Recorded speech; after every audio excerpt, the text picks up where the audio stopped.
क्या मुज़म्मिल साहब, आपकी क्या राय है सर इस मुतालिक, अगर ये कंपैरिजन किया जाए?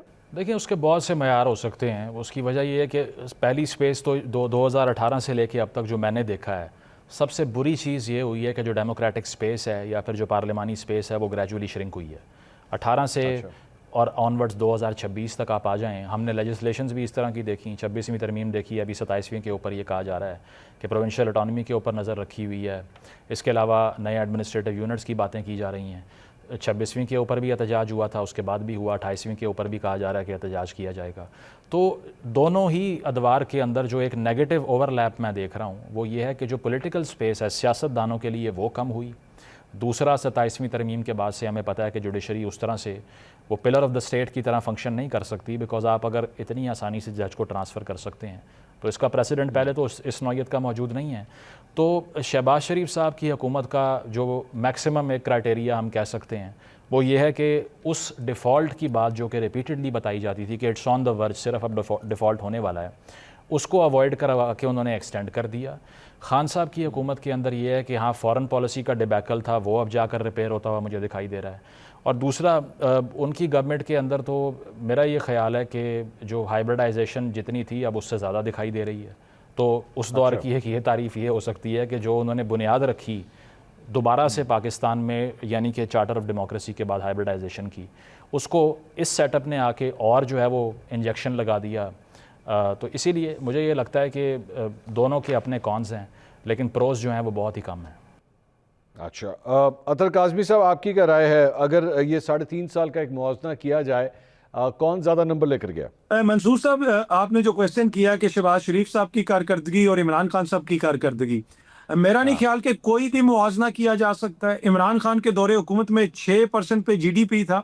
कोरोना जैसी एक आलमी वबा आई थी और उसके नतीजे में जो पूरी दुनिया में तबाही हुई वो हमने देखा। लेकिन पाकिस्तान में जिस तरीके से चीजों को हैंडल किया गया उस वक्त, यही जो मौजूदा हुक्मरान इत्तेहाद के लोग हैं ये कहते थे मुल्क बंद कर दो, मुल्क को बंद कर दो, फैक्ट्रियां बंद कर दो, कोरोना फैल जाएगा। लेकिन जिस तरीके से इमरान खान साहब ने उस दौर में हैंडल किया, बल्कि आपकी जो आउटपुट थी टेक्सटाइल इंडस्ट्री की, दीगर इंडस्ट्री की, उसमें इजाफा हुआ। पाकिस्तान को बहुत सारे बैनुल अक़वामी ऑर्डर्स मिले। और इसी तरह आपने देखा कि जो सियासी स्पेस थी मुखालफिन के लिए वो बहुत ज्यादा थी। आज आप जो मर्जी कह लें, उस वक्त महंगाई मकाऊ मार्च भी होता था, उस वक्त दीगर मार्च भी होते थे, मौलाना आके धरना भी देते थे, उस वक्त जो है बहुत सारी और भी चीजें होती थी। आज वो सूरत हाल नहीं है।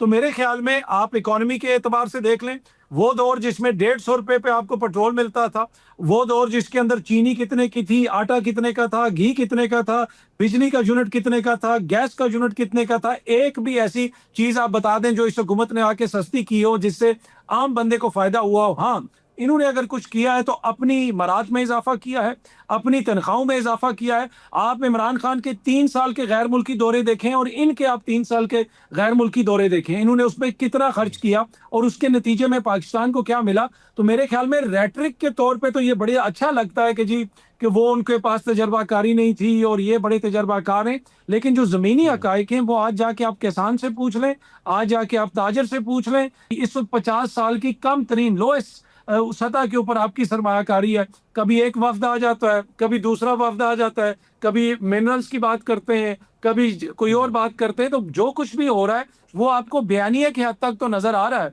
और आपको वो इश्तिहारात में तो नजर आ रहा है। जमीनी जो हकाइक हैं उसमें वाज़ेह तौर पे आप ये कह सकते हैं कि इमरान खान का दौरे हुकूमत इनसे कई हजार दर्जे बेहतर था।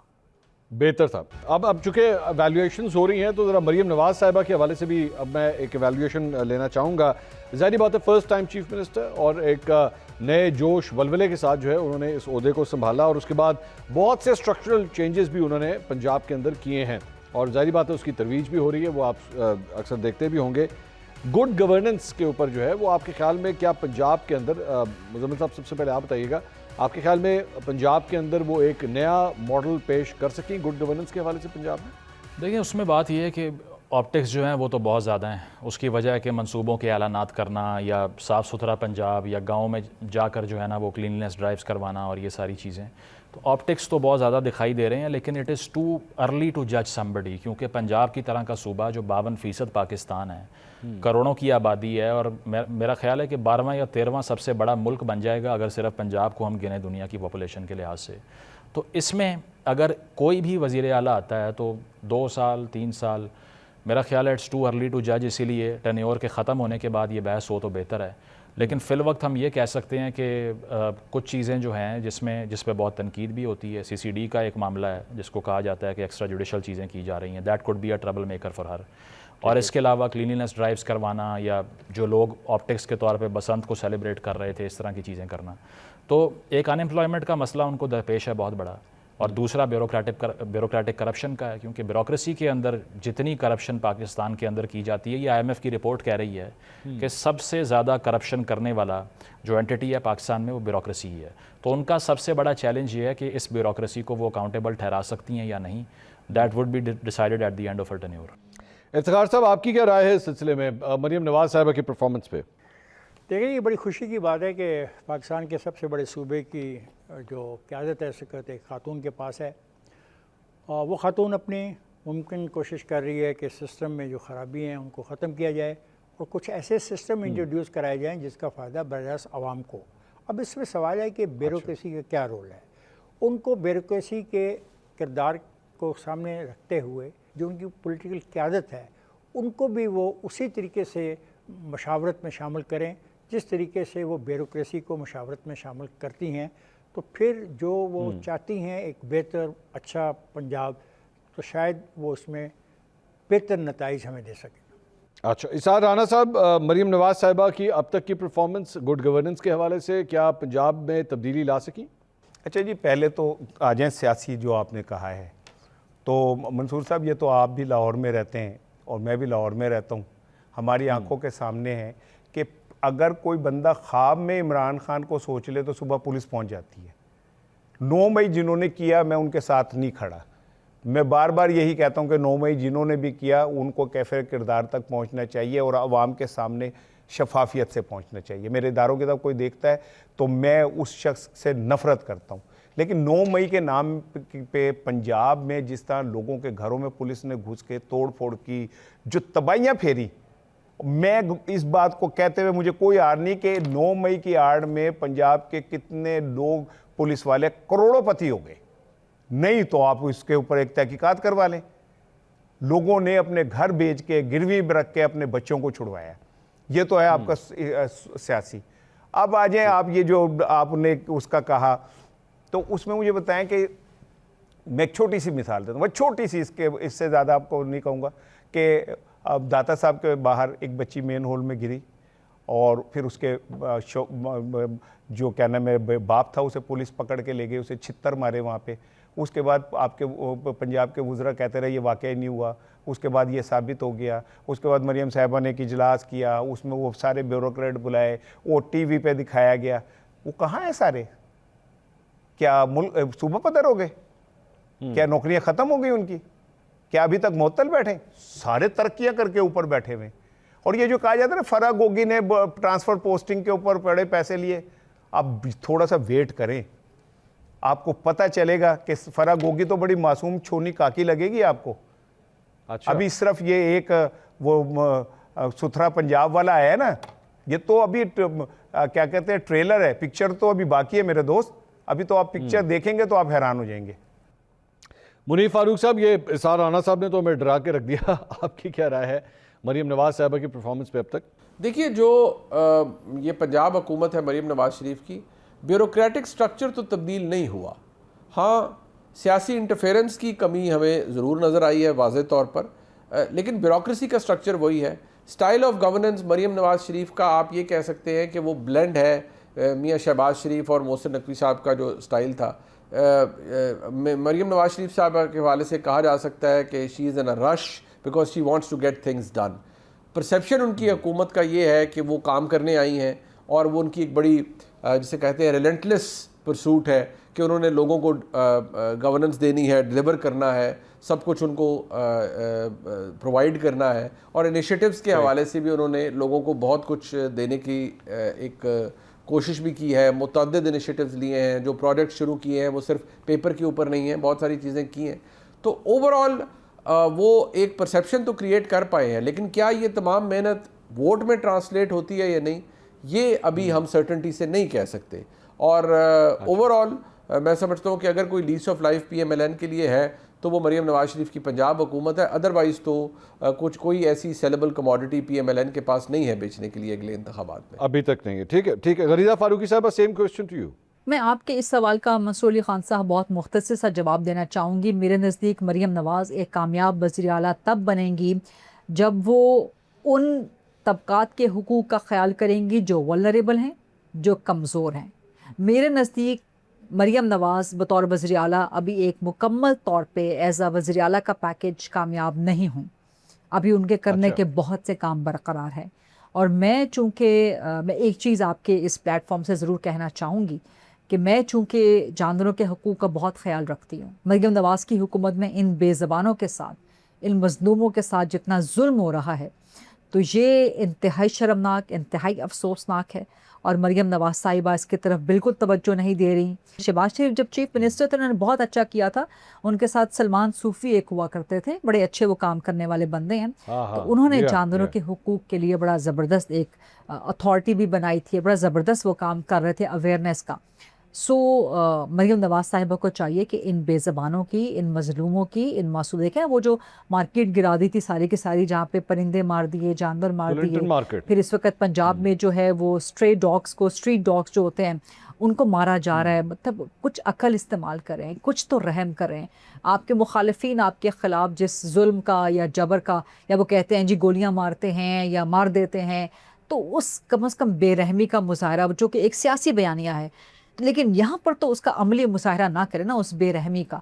तो मरीम नवाज़ साहिबा को कम से कम और मैंने देखा उनका वो एक क्लिप चल रहा था कि हज़रत उमर फ़ारूक रज़ियल्लाहु ताला अन्हा ने कहा कि दरिया फ़रात के किनारे एक कुत्ता भी प्यासा मर जाए तो उमर उसका ज़िम्मेदार है, क़यामत के रोज़ उमर से सवाल होगा। तो आप वो चीज़ क्रिएट ना करें ना कि जैसे इमरान खान रियासत मदीना की बड़ी बड़ी बातें करते थे लेकिन अमली तौर पर उसका ज़ीरो मुजाहरा था।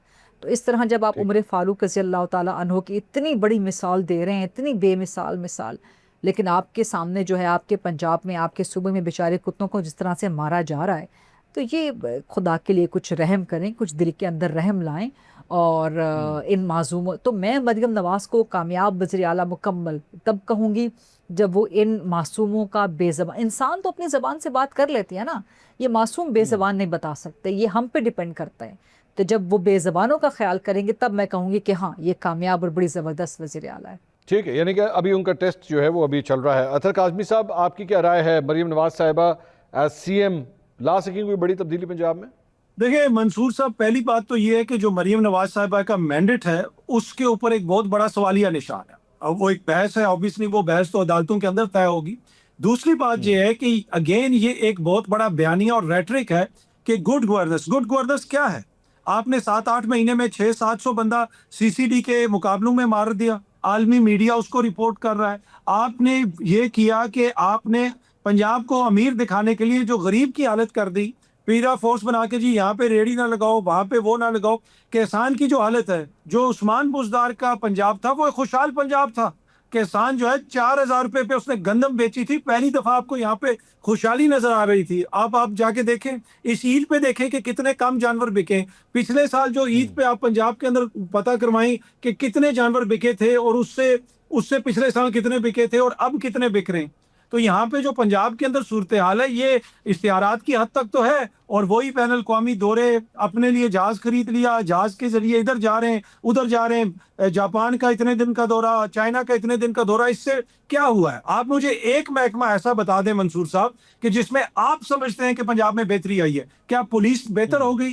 क्या दीगर जो महकमे हैं वो बेहतर हो गई? सिर्फ सुथरा पंजाब जो है उसके एक शहर के अंदर जो मुबैना करप्शन हुई जिसके ऊपर बाद में मुकदमा भी बना, वो 100 करोड़ रुपए की है। कूड़े के अंदर वो इतनी ज्यादा करप्शन हो गई। इसी तरीके से कहीं पे किसी को तनख्वाह नहीं मिल रही। अभी पिछले दिनों वो आज़रबाईजान गई हुई थी और मेट्रो जो पिंडी और इस्लामाबाद के दरमियान चलती है उसके ड्राइवर और अमला वो एहतजाज कर रहे थे कि हमें तनख्वाही नहीं मिलती। तो ये कौन सी गुड गवर्नेंस है कि जिसमें जो है आम बंदे की जिंदगी में कोई बेहतरी नहीं आई? सफेद पेंट करवा देना, अच्छी बिल्डिंग्स के ऊपर बड़े बड़े पोस्टर लगवा देना, ये तो किसी आमरीत में भी हो जाता है। नॉर्थ कोरिया में जाएं आप, बड़े बड़े फंक्शन होते हैं, उसका कोई मुकाबला ही नहीं कर सकता। किम जोंग उन का, ठीक। उसकी जो बड़ी बड़ी ये तकरीब वो तकरीब, तो वो सारी तकारीब ही हमें नजर आ रही है। अगर किसी की नजर में ये गुड गवर्नेंस है तो वो हो सकती है। गुड गवर्नेंस तो वो है कि जब आम बंदे की जिंदगी बेहतर हो, आम बंदे का स्टैंडर्ड ऑफ लिविंग ऊपर जाए। इसी तरीके से आपने हर दूसरे क्लिनिक का नाम तो अपने नाम पे रख दिया, लेकिन क्या वहां पे वो तिब्बी सहूलतें मिल रही हैं? तो ये इश्तिहारात की हद तक और एक बयानिया बनाने की कोशिश तो है। बाकी गुड गवर्नेंस पंजाब में कितनी है, मेरे ख्याल में अगर आप किसी दिन माइक लेके मंसूर साहब निकल जाए ना बाहर और पंजाब के एक दो शहरों में घूम लें तो आपको पता चल जाएगा कि कितनी गुड गवर्नेंस है वहां पे। बहुत शुक्रिया अतर काज़मी साहब आपका, बहुत शुक्रिया मेरे दीगर पैनलिस्ट गरीदा फारूकी साहिबा, मुनीर फारूक साहब, इसार राना साहब, मुजम्मिल शाह साहब और इफ्तिखार अहमद साहब। आप तमाम मेहमानों का बहुत बहुत शुक्रिया। नाज़रीन, ये 2 पार्ट्स के ऊपर ये प्रोग्राम था जो आपने देखा, मुल्क की सूरत हाल के ऊपर, ईद के बाद क्या कुछ हो सकता है, मौजूदा सेटअप जो है वो किस तरह परफॉर्म कर रहा है। मेरे तमाम पैनलिस्ट ने इसके ऊपर अपनी राय का इजहार किया। प्रोग्राम से अब तक के लिए इतना ही। कल ईद का दिन है। मेरी तरफ से और मेरी टीम की तरफ से आपको बहुत बहुत ईद मुबारक हो। अपने लिए और इस मुल्क के लिए दुआ ज़रूर कीजिएगा। इंशाल्लाह आपसे अगले प्रोग्राम में मुलाकात होगी। अल्लाह हाफ़िज़।